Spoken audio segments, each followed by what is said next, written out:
You're listening to another episode of the In Between Artists podcast. I'm your host, Stephanie Brown, Atlanta-based artist. Every episode, you'll hear me interview another creative about their creative career. Hopefully, everything that you learn from their story will inspire you to start your own or keep pushing. All right, here with another episode of the In Between Artists podcast. I'm here with Katrina, another lovely SCAD alum friend of mine, and you wear a lot of hats. Yes. Let's just run the list. How do you describe yourself in your very dynamic art practice? Because I think that all of the things that you do are 100% art, and they're all just different forms, but they show up in different things and under different names. So I appreciate that. Go for it.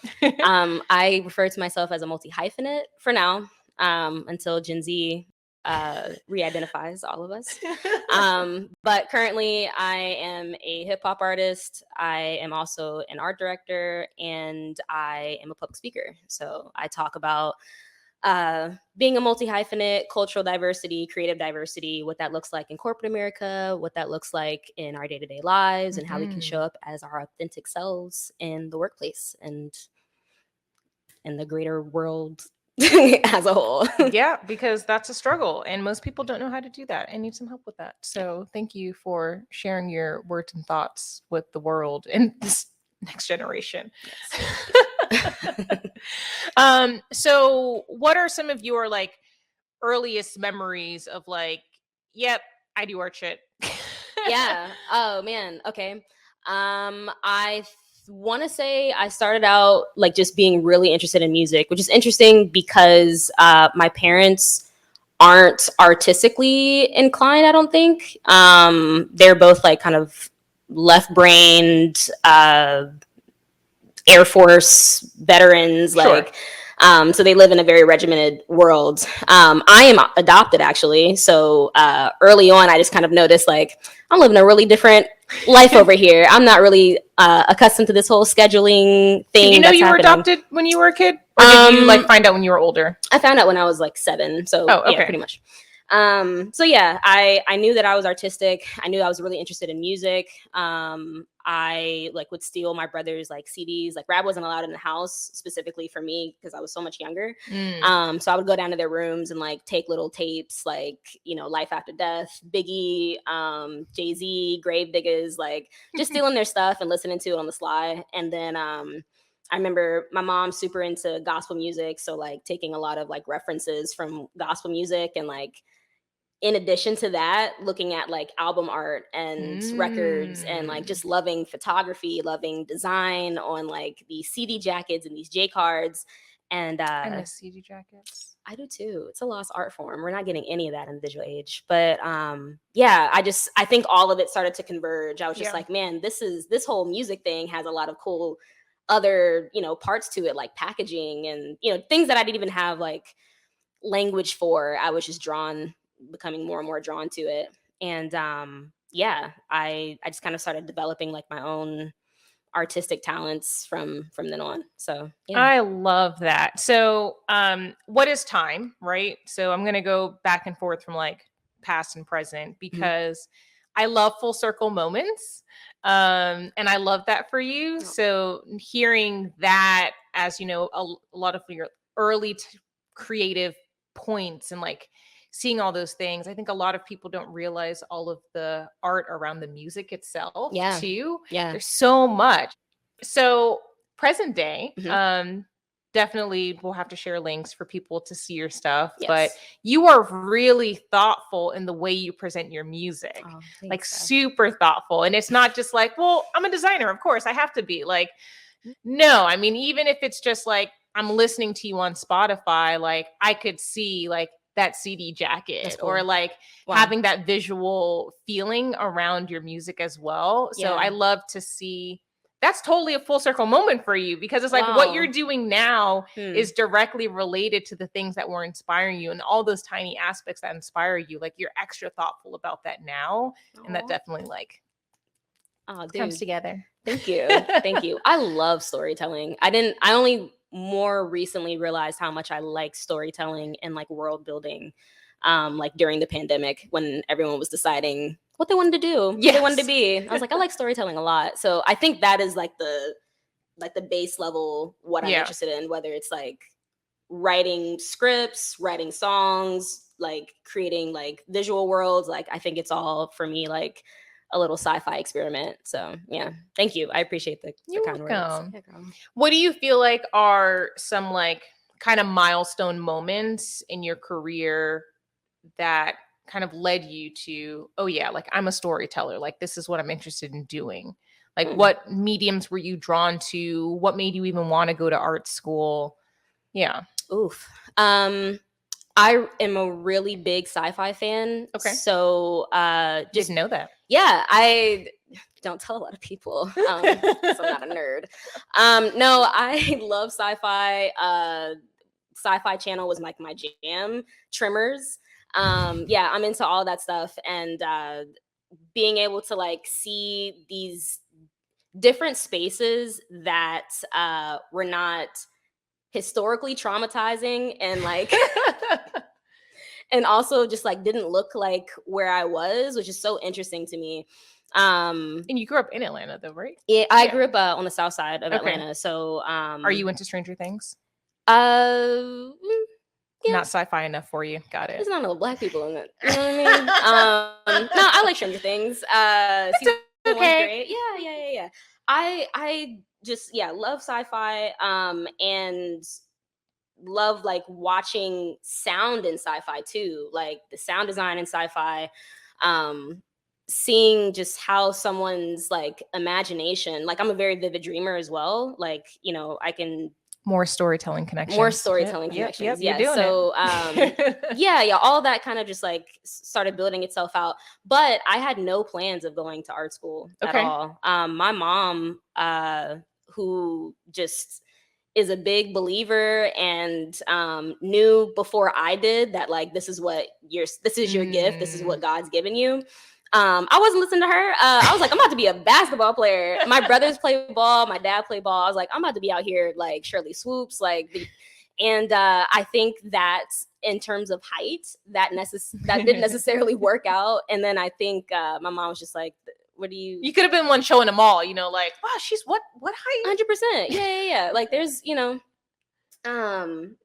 there's some good examples of like, you know, short kings and queens, but my mom she saw SCAD, Savannah College of Art and Design, and was like, this is where you need to go. You need to be doing something art related. And so I'm like, all right, bro. So we're looking at art schools, we're looking at different programs, and I'm not with it.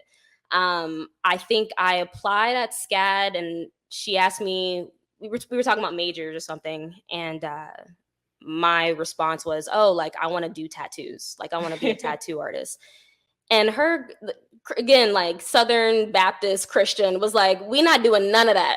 So again, she's footing the bill, so I just let her take the reins. I thought maybe illustration would be cool too, like I'm getting into like were you into like sketching or drawing and that kind of thing? Yeah, I was huge into sketching. I used to write books when I was a kid and illustrate them. I was like all about it. Little Mean Girl books, anything. Ginny B. Jones, like anyway.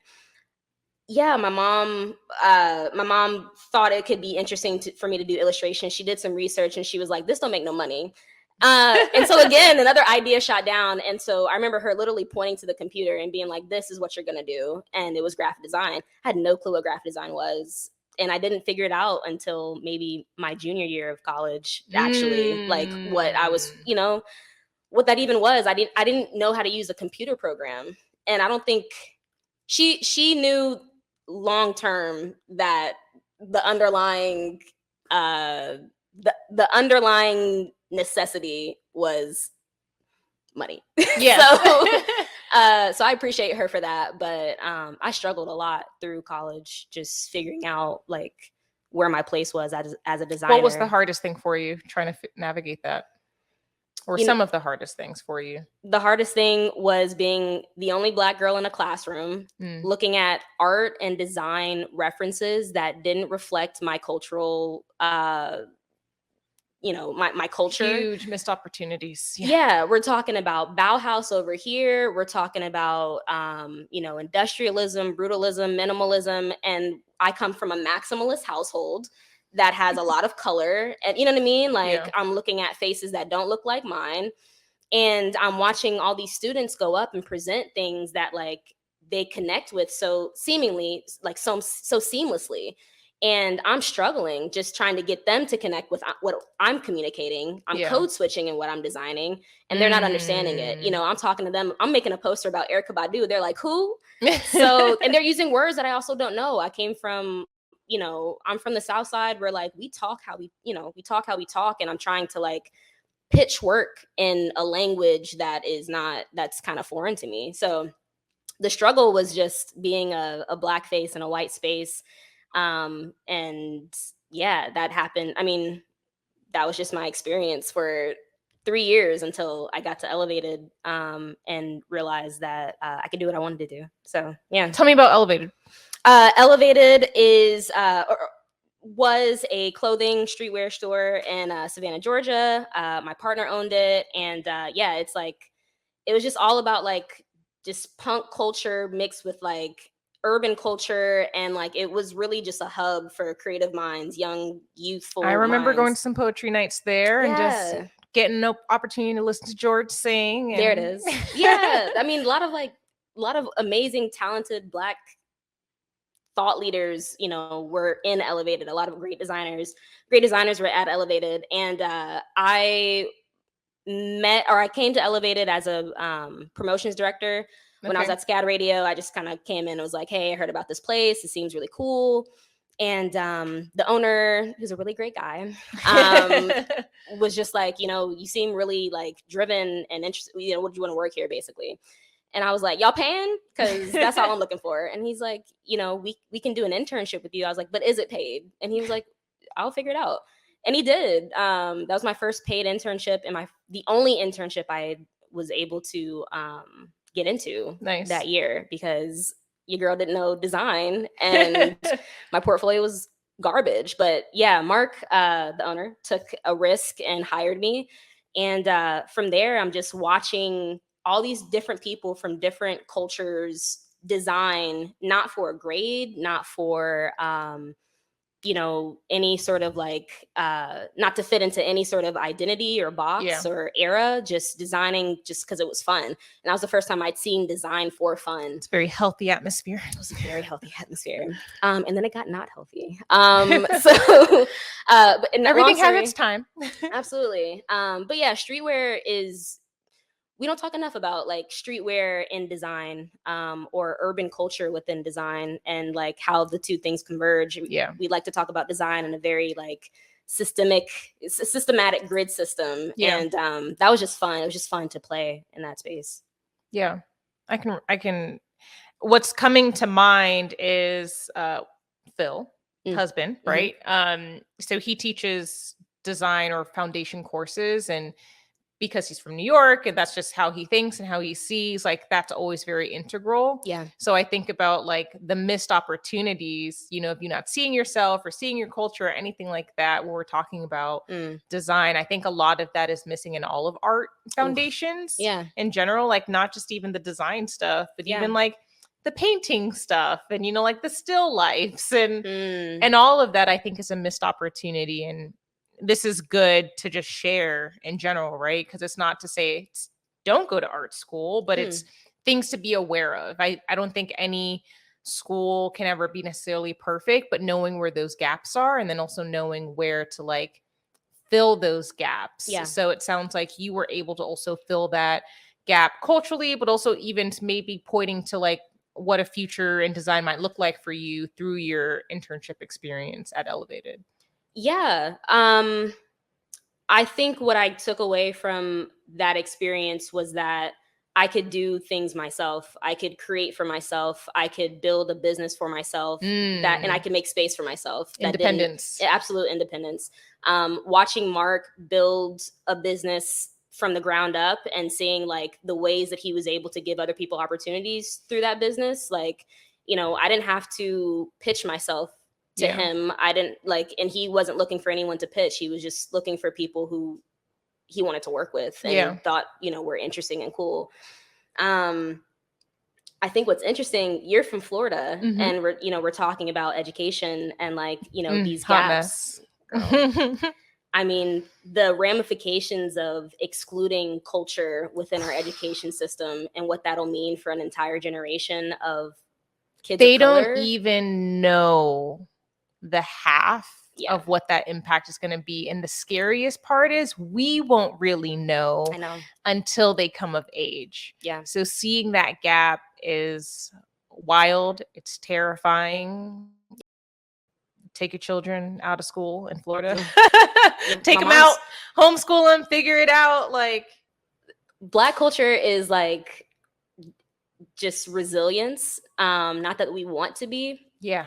It's out of necessity. It's out of necessity. Not desire. And I think that the ramifications of trying to remove us, you know what I mean? Our impact, our history, our culture from, institution. Like, I think that we're going to see just some of the strongest, newest. I think we're just going to come out. I think what's going to happen is we're going to see like just this renaissance, similar to like the Harlem Renaissance, similar to like the Great Migration. Like, but now we have the tools and technology to like reach the masses. It was very different.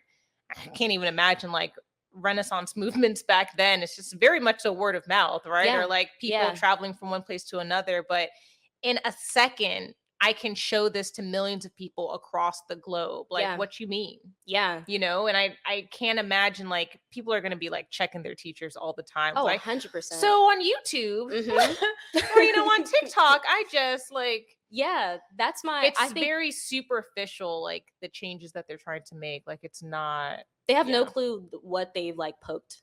And that's exciting to me. It'll definitely be a snowball effect for sure. So how many years did you do? A full 4 years at SCAD? Yep, I did. Okay. Okay. And then did you do any other internships outside of Elevated? Elevated was my first internship, and then I left. Actually, I did a half a day internship and quit. That's it. Oh no, where? It was at another streetwear store. I thought after I left Elevated and once I graduated from SCAD that I really wanted to get into streetwear and skatewear. And if you're not familiar with streetwear and skatewear culture, it's a very like it's a little bit of gatekeeping, a lot of gatekeeping. I'm being very generous there. It's a lot of gatekeeping, and it's a very like exclusive culture. And so I did an internship here in Atlanta with a brand that I don't even know if they're still around, but I walked in and I was overqualified, but I wanted to just get some experience. I didn't even want them to pay me. I was just like, hey, I just want to be How gracious here. Of you. Thanks, Steph. And then they like tried to get me to sweep the floors. And I think I put the broom down and I said, I'm going home. And they called me and were like, where you at? I was like, I'm headed to the crib, son.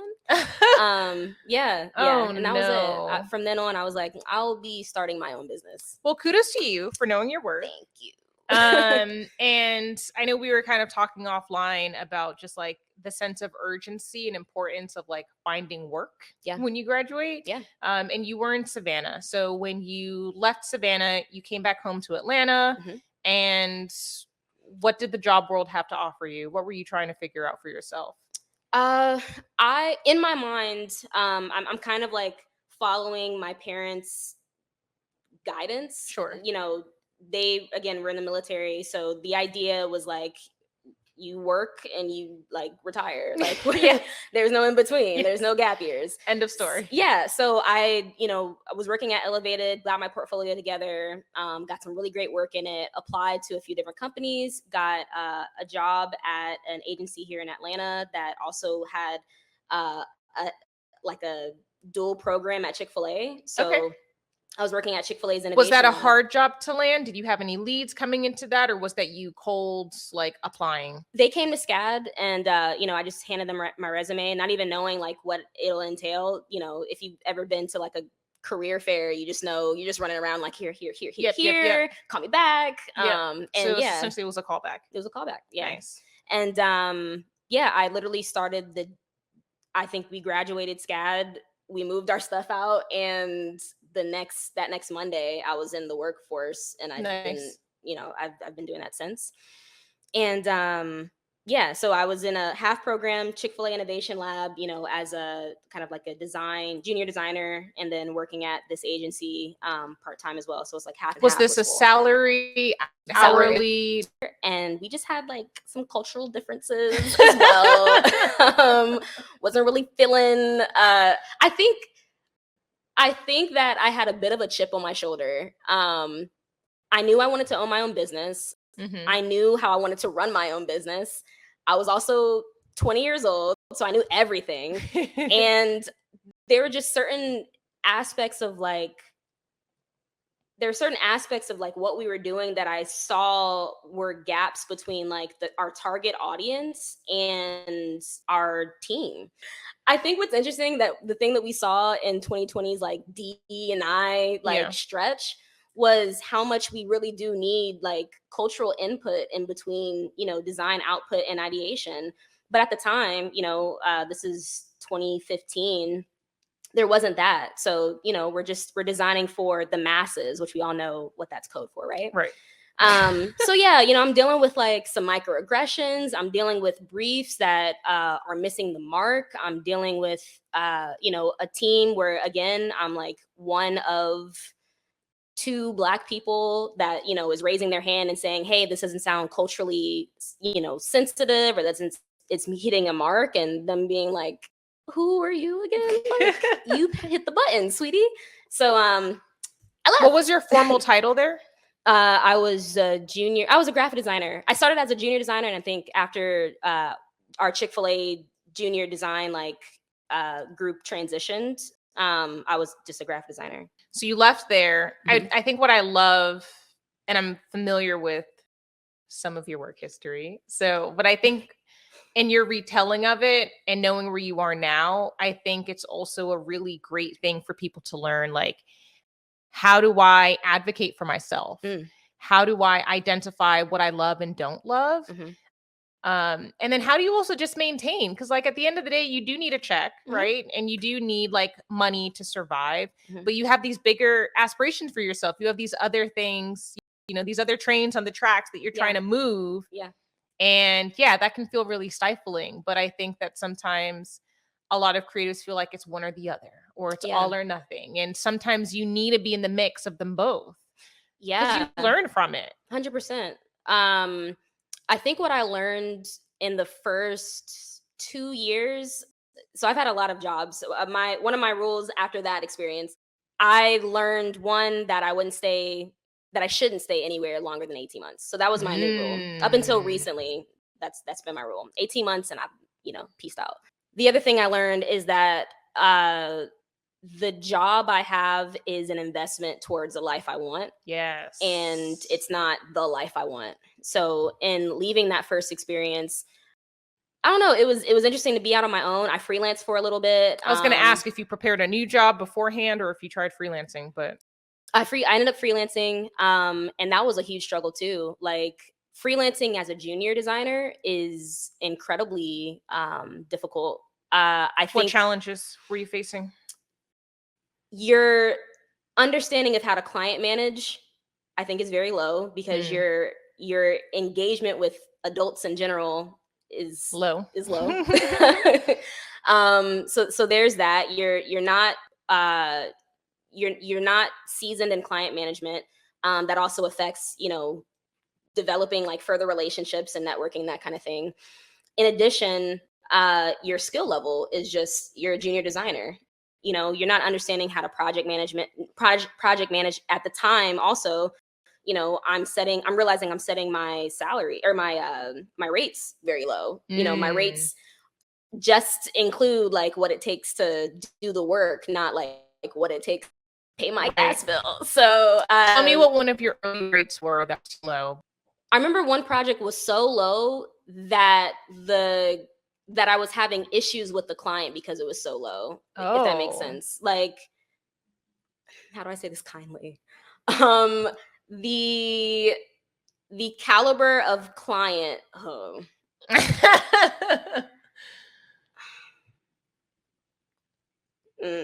Okay, the client that I had, I think because the rate was so low, she didn't value the work that I was and the time and the skill that I had developed. Because it was nothing. Because it was nothing. Yeah. Yeah, it was nothing to her. And as a result, it also didn't take into consideration, like, you know, the time it would take to revise the work or, you know, any of those things. So some of the hurdles initially were like, you know, simply how to write a proposal and, you know, how to put a work stop in a proposal. What happens if, you know, you don't pay me? Who do I talk to? Right. Do I talk to the city council? what do I do? Do I sue you? I don't have the money for that. Like, yeah, there's a lot of, I learned a lot. And I was also one of the few people in my peer group that was freelancing. Everyone I knew was working salary. So I'm calling them like, hey, what I do? They're like, girl, I haven't even quit yet. Like, I don't You're know. on a different adult level that I haven't arrived at yet. Yeah. Just got kicked out of my house too. So I was like out on my own simultaneously. And no. It was just, it was a tough year. I lost a lot of weight. It was very sad. But it was also exciting because I was learning very quickly, like what to do, what not to do. And it informed, it informed my, business acumen. It informed my administrative abilities. And it also gave me a lot of great portfolio work that, you know, got me to the next step, which was art direction. I love that. Mini tangent, because I'm positive you have thoughts on this. It's great that you learned those things, but do we need to learn those things underneath such stress and trauma and, like, you know, where am I going to live, or, you know, unhappy work environments? Like, why are those things not a part of our curriculum? Why are those things not a part of training and learning, like what it actually takes to like exist in a role? Because I think it seems like you've had a business mindset about you from the jump. Yeah. And I think that is rare. Not a lot of creatives do. And that's one of the biggest, I think, mental jumps for people who are creative. It's just like, well, I don't really want a business. I don't want to, you know, like deal with money. And, you know, I don't want to ask people for money. Like, I know a lot of creatives who are very uncomfortable when it comes to like collecting the check. Yeah.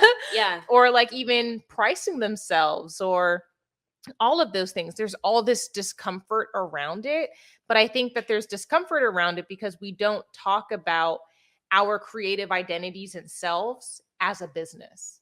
Yeah. We are a business. Yeah, we are. Whether you are working for somebody else or not, you're still a business. If you can go from having an employer to freelancing, you were always a business. Yeah. Yeah. I think, what's the question? I mean, not really a question, but just my tangent of commentary on just, I mean, it sounds like you learned so many of those things in this like real world situation that you were not prepped for at all. I would say though, I had a kind of a hustle mindset even as a kid. Like my parents never forced me to like get a job. They were really adamant about me not working through school, but I really wanted my own money because my mom's saying was like, you don't get a say if you're not footing the bill. You know what I mean? So I was like, all right, I'm gonna foot the bill. Yeah. So I would hustle, I would design tattoos for people, $5. Like I designed my senior shirts. One year, like I was just about like making a stack. I was, you know, so going into, I knew I wanted to own my own business. I just didn't know what that was going to be. And I didn't necessarily think that design could be its own business until maybe senior year. I took a business of graphic design class, got a lot of firsthand experience from learning from Mark from Elevated, like, you know, oh, okay, this is what it looks like to, you know, look at a budget and like, look at your overhead. Sometimes you just got to be in the room. 100%. And that's where those internships come in clutch, where it's like, yeah, you're in the room of like, oh, you have to worry about that? Got it. Yeah. And honestly, I think some of the advantage too in being a minoritized person, whether that's someone who maybe comes from like impoverished background, or, you know, you're a person of color or a woman, it's just having that underdog like mentality, like that competitive spirit. Yeah. Like it just keeps you wanting to like figure the next thing out for yourself. And I think that that's advantageous, you know, if you can hone it, if you can like just see the strength in it. I don't know. It puts you in a position where you are comparable. Like, you know, you have comparative skills because you're constantly like trying to find another way to get a leg up. Right. Yeah. And you know how to discuss and how to make those transferable. Yeah. And how to like put yourself in that way. Mm-hmm. No, that makes sense. So tell me about you working as an art director. Where did that jump happen? Did you go from junior designer to then art director? What was that in between looking like for you? Or how did you even determine that that was the title that really fit what you liked or what you wanted to do? Yeah, I didn't know what the career trajectory of a designer was. I wasn't really clear on that because I came into school not knowing what design was. Yes. So I actually just started taking on a ton of independent projects. Okay. I was like, the work that I'm doing at, you know, at my current job that I was at, I'm looking at, you know, my portfolio or like the work that I'm outputting. And I'm like, this is not inspiring at all. I don't, you know, I'm not interested in any of this. And so I just started doing independent projects. One of the things I started doing was like building out my music projects. So I had an album come out and I did all the photography for it. I did a photo series for it. I wrote a story behind it, built a website on it. Like, yeah, storytelling. And yeah, I added that to my portfolio. And then I started doing projects with other musicians. And next thing I know, like I have a portfolio that has some corporate work in it. But the interesting stuff became like my music stuff, the personal work. Exactly. So a colleague of mine, an old classmate of mine, told me that they were hiring a graphic designer. I applied. I was like, yeah, I could use some money for sure. Because I was pricing my work too low. So I was broke and applied to this job. I went in and the creative director looks at my portfolio, asked everyone to step out of the room, and he was just like, interesting. Yeah, he was like, so this is what we can offer you, but I think that you can do a lot more based on what I've just seen today. So this is what I'm going to do. And he showed me that number, and I was like, that could work. And I was like, what role? Like, is this still, you know, what do you want me to do, basically? What do you want me to do? So he was like, well, you'll be an art director. You'll be working under blah, blah, blah. And I was like, oh, wow. And it took so much out of me to like not be like, what is that? Because I know what I'm doing. And so I got home. Accepted a job as an art director just to go home and Google what an art director was? I 100% did, and I did great. I love it. I killed it. I love that for you. Yeah, it was exciting because it wasn't anything that I wasn't doing already. Yeah. I wasn't already like curating styles. I wasn't already like figuring out, you know, type systems and rules and, you know, color pathways. Like I just didn't know what it was. Yeah. And I'm finding that there's a lot of young people who are doing the thing that maybe doesn't have a title attached to it, or they're doing the thing that they don't know. They just don't know what that title is. Exactly. Like there's this huge disconnect. Like I think a lot of people learned about themselves during the pandemic. And one of the things I learned about myself is that I'm a learning experience designer. I had no idea what that was, but it just took somebody in my workplace coming and you're just like, there's a whole like world called learning and development. I was just like, what's that? Yeah. You know, and she's showing me conferences and all this stuff. And it just opened up my brain. And the more that I'm learning, I'm just like, oh, and just similarly, we were talking about before, like business operations manager, like what is that? So I think that that's the case for a lot of people who are doing the work, have all these amazing, great skill sets, and they have no idea that there's a title for that. Yeah. Or that people would pay X amount of dollars for that skill set combined together. 100%. And it's our job to go back home and teach the kids who are in our positions what those things are. Hence the podcast. There it is.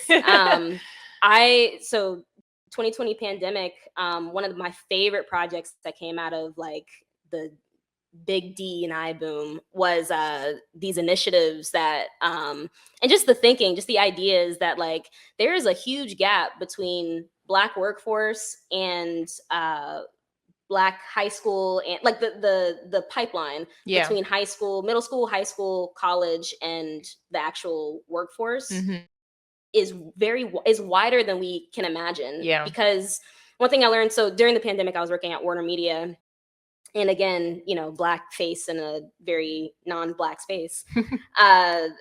One thing I noticed is that like our hiring process, like we hired a lot of Georgia Tech grads and a lot of SCAD grads, which is great, great for me. But, we're looking at like, the whole AUC is up the street. Like the whole, we're overlooking Morehouse, we're overlooking Spelman, we're overlooking. And something that I realized was that their work, the industry standards that were being presented or that we were used to we're not aligning. There was something missing between like, what we were used to seeing and like the skill level of what we were seeing. There's a disconnect from like what our modes of thinking, our modes of our creative processes were a bit different from how they were being taught. We wanted to fill that gap. We were like, we need to figure out a way to get students in here so they can understand how we work. That way they can fit their portfolios to wherever they want to go. Yeah, because they'll adapt. But if they don't have the tools or the language or even know where that gap is, then it's just like, oh, they don't want me. Yes. Like, they probably do, but we're just not speaking the same language. Yeah. And a lot of, and this is not to disparage the AUC at all. A lot of institutions in general are behind. Yeah. I hate to say it that way. Yeah. Like comparatively, they're behind in terms of like visual communication. And I wholeheartedly believe like it's our job to figure out how to make those connections, because we don't get a workforce that looks like us if they're not joining the workforce. Yeah. So yeah, 2020 was like a really great time. It's unfortunate that I'm seeing, at least, it's unfortunate some of those initiatives got a lot of lip service and not a lot of execution. Yeah. But there a lot of I have seen a lot of awesome people move on from the roles that they were in and start their own initiatives. So silver lining. Yeah, for sure. Mm-hmm. So how old were you when you got your first art director title, that role, and how long were you with that company for? You asking a lot of questions, Steph. I was 23 or 24. I was young. Okay. I was 23 or 24 when I got the art director role. And you had been in the workforce technically for about 3 years then, like 2-3 years. Yes, yeah, 2-3 years. And all happened really quickly too. Actually, no. I was an art director like a year and some change. After, like I didn't stay a lot of places at the time, very long. I was really intent about finding a place that fit me culturally and that I wanted to work, that was doing like really cool stuff. And then from there, like, was doing art direction. Then that's when I was like, it would be really interesting to see if I could do this on my own, like if I could start my own design firm. So Elevated pops back up. And Mark allowed me to take the business, restructure the business model for Elevated, and we turned it from a skatewear agent or a skatewear brand to a design agency for creative youth. Nice. So that was really cool. Again, I'm 23 maybe. But now you finally get to start the business you've been dreaming about. Now I get to start the business I've been dreaming about. That was fun. That was stressful. I realized that managing creatives is much more difficult than being a creative. It's kind of a hot mess. We're kind of a hot mess. But it was interesting to like use both sides of my brain in that space. So I did that for a period, got to work with a lot of cool people, nonprofits here in Atlanta, small businesses here in Atlanta. And then after a period of doing that, I was like, I think maybe I need more experience. So I jumped back into the workforce. I knew that I needed some understanding of like how to pitch to bigger clients. I ended up getting a job at Coca-Cola as an art director. That was great. That was really great. How long were you there for? Did you break your rule with them? Nope. That was another, I think that was maybe 20 months. Okay. But I was also there on a contract. So yeah. And then I had some, I don't know, this was pre D&I. Sure. So yeah, I just had some experiences there that were not fun, a little like traumatizing. And then I left there and I ended up, I took a break. Okay. Yeah, I took a 6-month break to just tour and do music. And that was really, really fun. How did you financially prepare yourself to do that? Like, were you stacking money on the side all along as you were doing these things so that you could afford that kind of thing? Did you already have that in mind that you were going to want to take a break? Or was it more like, okay, this was a little traumatic, I need to step away? So I, in the midst of like working in general, I'd kept music separate from my corporate lifestyle. So music was always like in the back, like no one knew like that I did music at all. Right. Like I tried to make sure, like, you just don't want to be that girl who raps and and at one point in time at Coke, my boss actually found my music on Spotify. Yeah. And she basically was like, hey, like, just send me a text message and was like, is this you? And I'm looking at a photo of me on Spotify. I was like, girl, no. And it absolutely was. So long story long, a song that I put on Spotify went viral. And it hit like, I don't know, all these different playlists, Spotify curated playlists. And we just saw the numbers. And I was like, it'd be interesting to kind of like tour some of these places that are like playing, my songs. And so I put out an album that same year. And to answer your question, no, I did not financially prepare for this moment. But I knew my contract was about to be up. I knew that I was just burnt out on like, just going from position to position, like, having these different experiences, which were great, some not so great. But I just needed some time to myself. So I was like, yeah, let's go do like an East Coast tour and see, see if I can figure this music thing out. And I think we ended that tour. Great experience. But by maybe September of 2019 or 2018, I had like $7 left in my account. Oh, yeah, girl. Oof. Yeah. And I remember too, because my dad texted me and said, your student loan is due. And I said, oh, sweetie, no. Yeah. You mean your student loan, Dad? Yeah, right. That's funny. Oh, man. Yeah, bro. Oof. Yeah. All right. So you made it home from tour. Sure did. And then what were your next steps? Looking for a job, humbly. And I got a job at Warner Media, and this was great because I'd applied there. Or no, actually, I did a talk there about creative diversity. Oh, okay, and nice. One of the young ladies who is amazing, her name's Paris. She's phenomenal. She gave me a tour of the building, and I was like, I've never been here. I've passed by this place my whole childhood, never walked in it.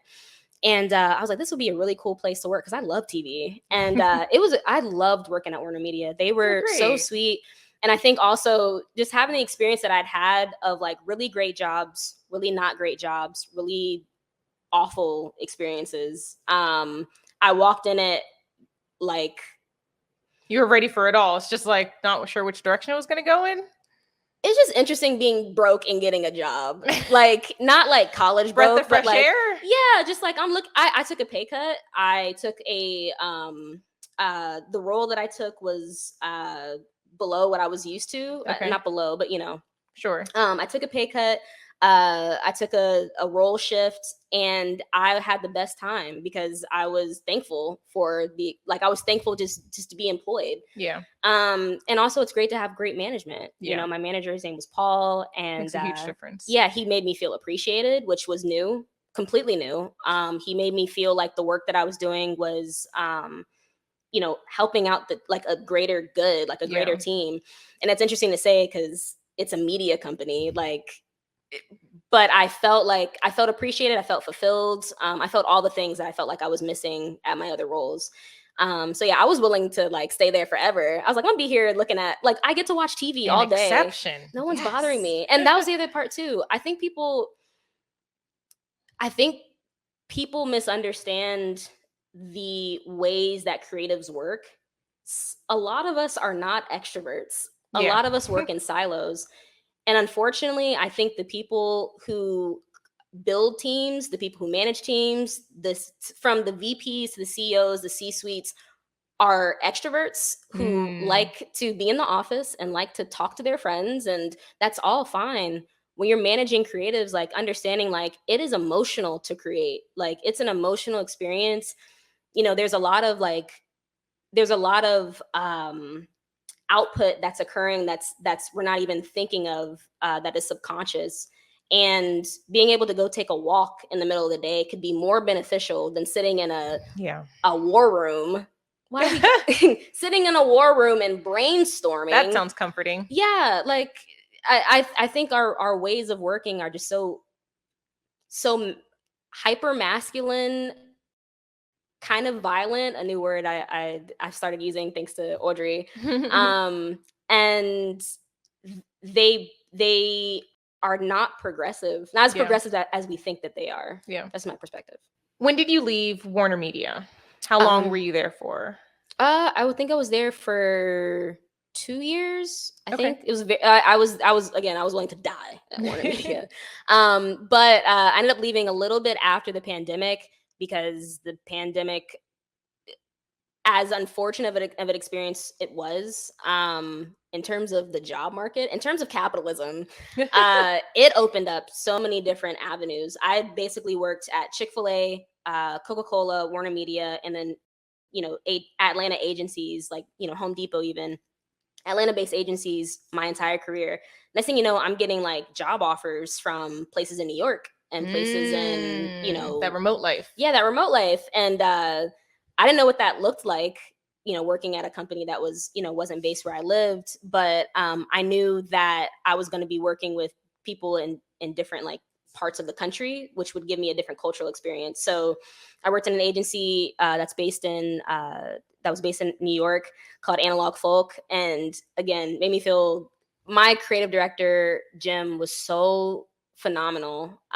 He made me feel, in that corporate experience, he made me feel like I could do anything. Oh, that's great. He gave me the first, my first role as a creative director, like leading a team, like leading a younger team outside of like, you know, Elevated, but like really like being able to curate, you know, a marketing plan, being able to like think through like how to manage other art directors and tell them, you know, all explain. Remote. Yeah, all remote.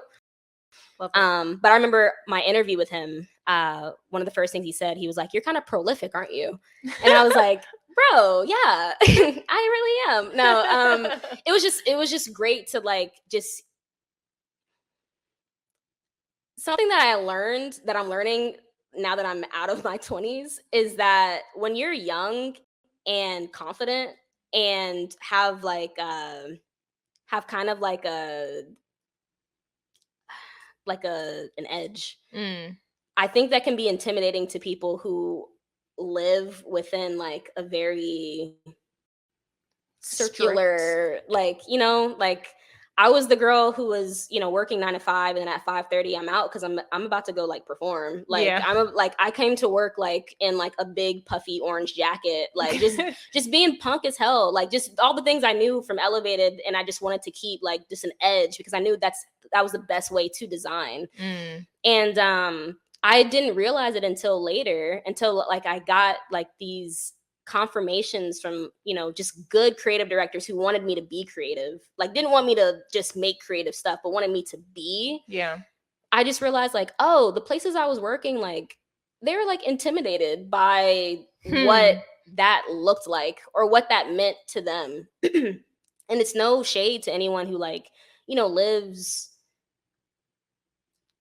I don't know, like lives within a parameter, you know, go to work, go home, go to work, go home. But I don't know, when you live outside of those boundaries, when your whole life is like, you know, just pushing things, people feel pushed, and sometimes people don't want to be pushed. Right. So yeah, that's my thought, at least. I love that for you. And it just definitely goes to show like there are more opportunities out there in the world, and when you find that right manager. Actually, a mentor of mine was just telling me, I was raving to her about my job, and she was like, you know, it's so great that you have a manager of that caliber and you're so young. And of course, in my head, I'm just like, oh, I'm 30. What are you talking about? I'm not young anymore. Talk about it. But yeah, but it does. It does. It means a lot. And I think those situations teach you a lot. Actually, I have you to thank for my job. Oh, whoa. Okay. You're the one who put me on to Working Not Working. Girl. I knew nothing about it, but you're just like, hey, I got some freelance gigs from here, you know, a few times. Maybe this will work for you. Yeah. And it just so happened that the company itself was hiring. That's crazy. But yeah, that was great. Even you know, my experience like interviewing with Huge and a couple other companies, I think to the same point, it's just like, yeah, that pandemic opened up so much. It opened up for me that I don't want to go back to an office. Like, no, thank you. Girl, talk about it. I don't care how cool it is. Yeah, remote life is for me. I don't need any more foosball tables. I don't need any more like fun half-eaten donuts. The other part about like working from home that I have enjoyed so much is there's an article that the New Yorker just put out about being a Black person in these environments is stressful as hell. And I was sick a lot. Like, I think that was one of the other traumatizing experiences I had was I was sick a lot and felt forced to continue to working while I'm sick. Yeah. And you got to be in front of people and like turn that off. And I'm already code switching. Now I need to like not feel sneeze in my napkin and work. You know, I'm eating in my, like, I remember one incident. I was not feeling great all around, and I remember just eating in my car, like hiding in my car, and just trying to get like a quick 20-minute break from who knocked on your window. These girl. I remember just thinking to myself, like, is this it? Like, is this all that my life is supposed to entail right now? And yeah, I remember that same week, my birthday was the next week, and I was like, talking to God, I was like, God, all I want for my birthday is to just go home and rest. Like, that's all I want. And my birthday was March 13th, 2020, that year. And next thing I know, on that Friday, we get an email that's like, hey, we have 2 weeks off because of this pandemic. We'll be back, you know, yada, yada. And I was like, oh, thank you, Lord. Okay, whatever you need. And next thing you know, you never went back. So I love that. Yeah, bro. I love that for us. You're welcome. It's peace. Yes, I appreciate you. Absolutely. So what's next? What's the current? I will not forget on Instagram when you posted like, oh my goodness, I'm a senior citizen. Oh, funny. Oh, because the senior was added to your title. So I think very similarly, people not really understanding like what an art director does or like, so how did your role shift becoming a senior art director? What changed as a senior citizen? Girl, we are still figuring that out. I'm gonna be honest with you, Steph. These titles, as of now, in my mind now, they are a lot of language because someone can decide based on your age, based on your experience, based on whatever, that this is the role that you deserve because we know that you won't go any lower than that. But you can still be doing like, you could still be mopping the floors. Like, now you're the senior mopper. And if that's cool with you, that could be cool with you. Right now, like, I'm not mopping nothing, but in this pandemic setting, like, there are some roles that are still here that, like, I don't know. You're just wondering, like, what do these things mean in this nebulous space where, you know, we're laying a ton of people off that also had, like, anyway, I'm rambling, but senior right now is just, it's kind of indicative of my experience. I have, you know, about 10 years of experience under my belt and multiple, like, from design agency to marketing to ad agency to, like, you know, entrepreneurship. Like, that is my title. Nice. And it comes with a nice little salary, which is also great. And as far as my experience and what I want to do, like, further, the pandemic's also taught me, like, man, I love being able to take this remote world that I'm living in and prioritize the things that I never thought I'd be able to prioritize. Yeah. So my partner who, you know, prior to 2020, I'd only lived in Savannah, Mark from Elevated, lived in Savannah. I'd only see him maybe once a week, like once a month. And that was tough because, you know, we're trying to align schedules and, you know, all the ins and outs of just like being an adult. And now I get to like see him as much as I want. Whenever I get to spend time with my nephew, who, you know, is now 8 years old, and, you know, I get to coach his basketball games, and like, nice. We don't realize like how nice it is to be able to deprioritize this thing that prior to was so important and so big, and like, hey, you gotta climb, get your climb on, break that ceiling, girl. And I'm like, I'm tired of knocking. I really just I don't even want the ladder. I don't want the ladder anymore. I don't want the ladder. I think during the pandemic, I spent the most time with my family. Like that had never been the case anymore. Yeah. And now, like, I don't regret a thing. Like that means so much to me now, especially after losing my dad. It's just like, I got to be home. Yeah. And still work, you know, like I didn't have to pick and choose. And I don't think enough employers realize that there are people, you know, in their office that are sitting with you in a meeting that could have been an email, instead of, you know, seeing their kid cross the stage or being present at a game or helping their child with homework or something like that. Like, community it's stuff. just small things, you know, it's just like being present. It's not even to be like, well, I had to do this. Like, no, I was here and you had something happened at home or you fell or like you were having trouble working on a puzzle and I was here to help you. Yeah. Yeah. Isn't it beautiful? I was just present. We've like replaced like corporate culture with like just community. Like, you know, I'm meeting my neighbors for the first time. Didn't even know they lived, you know? Yeah. It's sad, but it's dope because I left college thinking like, okay, I'm about to prove to everyone that I can do this. Like being, you know, a Black person in these spaces, like I had a chip on my shoulder. I wanted to really make a mark.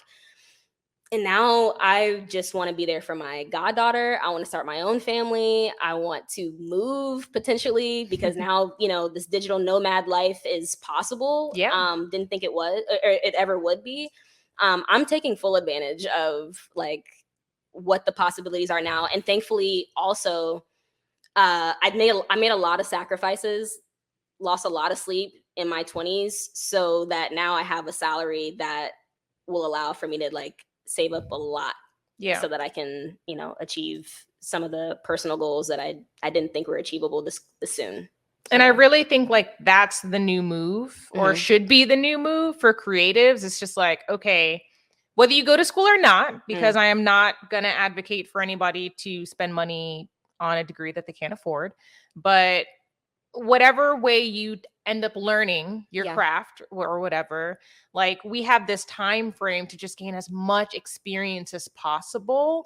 Because then you can leverage all of that because you were in the room, you tried that thing, someone says something, you know, I worked with that. Like no one's going to ask you like, oh, so how much did you get paid for that experience? Or what did you make for that? Like, no, it's the fact that you had the experience is what matters. So like whether it was an internship or you were volunteering or it wasn't even your job, you just helped your friend who had that job do it. Like you can talk about it in an interview and you can leverage that. That's a great point. The reason that I did have like this 18-month rule or had this 18-month rule is because I believe that like one, you need to be in different creative roles to understand just that there's an entire ecosystem that works. It's not just graphic design. There's, you know, there's a production design, there's package design, there's print design, there's, you know, creative direction, art direction, like do it all, figure all of it out, whether that's with your own projects or, you know, within your own role. Like go talk to, you know, your coworker who's in a different position, just figure out what they do. Right. And if you can't get in that time period, like hop. That's just my advocacy. I think that's genius though. And I think people should do that regardless for several reasons. I think one, it's definitely, I mean, so we're millennials, right? Yeah. And it's very much so the same thing that you saw from your parents, I saw from my parents. My mom's just like, Stephanie, that's a good job. Don't lose that good job. Yep. Because that's the mindset. You get that one good job and you stay with them forever, even though that good job might be toxic, might be dangerous, or might be drastically underpaying you. Yeah. You never know what's out there. So there is a benefit of shopping yourself because you do also get to leverage salary increases every time. You may hope. But I think in your case in particular, you've been able to, it could have been 10 years of experience in just one area. Yeah. And because you hopped and you made the strategic decision, you are now really well versed in lots of different spaces because all of that experience compounds. It's just like, oh, okay, so in this space, they did this. In this space, they do this. Got it. Yeah. Now you've got more language under your belt, more examples underneath your belt. Like, more your network's just continuing network is huge to grow. 100%. And I cannot not say this, you never stop doing your personal work. Yep. You never stop doing that. And I think that's so important. And a lot of people miss that, where it's just like, yes, collect the check, do what you got to do to make the money, but also you still want to be connected to like what's bringing you joy. Yeah. Because your personal stuff is also going to get you hired. Yes, it is. Yeah. And that's something I'm trying to navigate for myself right now too. It's just like figuring out the fine art thing and so on. And how do I translate that into like brands and that kind of thing. But yeah, it's fascinating. But I love what you've been able to do with your career. And I think you're a really great example, and everybody should learn from Katrina. Thank you, Steph. Thank you so much. I appreciate it. No, for sure. All right. So what's happening with music?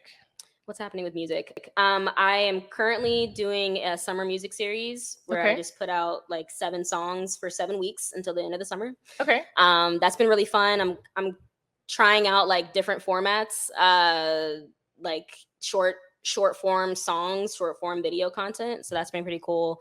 And then I have an album coming out called Portals, which is a collaborative project with some buddies of mine, producers named Dope Norteria. They're Atlanta-based producers. Cool. And yeah, aside from that, like, I'm just moving around musically. Trying some like different sounds out. I was doing like some sync like TV and film production, which has been pretty interesting, like kind of stretching my writing ability and like sonic abilities, so that's been pretty cool. Yeah. What new things do you feel like you're learning in your current role with who you're working with now? Right now I'm at Huge. Honestly, the biggest takeaways that I have right now are thinking through like how to like manage clients. Like, I think sometimes we forget that like we work in a business that's like people to people. Yeah. And people want to work with people that they like. Yeah. So in pitching work, I'm watching how we're pitching. I'm watching the ways that we like push further than the brief. Huge is great at this, by the way. We don't just do the project. We, look beyond like, business needs and really leverage our capabilities, leverage our team, and see like, how can we plus up? Yeah. And so, awesome. That's been really helpful in the ways that I'm thinking about my work. Like, okay, what's the plus up here? What can you, how can you make this like just a little bit better to get from, A to excellent? So I love that. Yeah. So exciting. Very sweet. Well, do you have any advice or parting words or thoughts that you want to leave with the creative world here?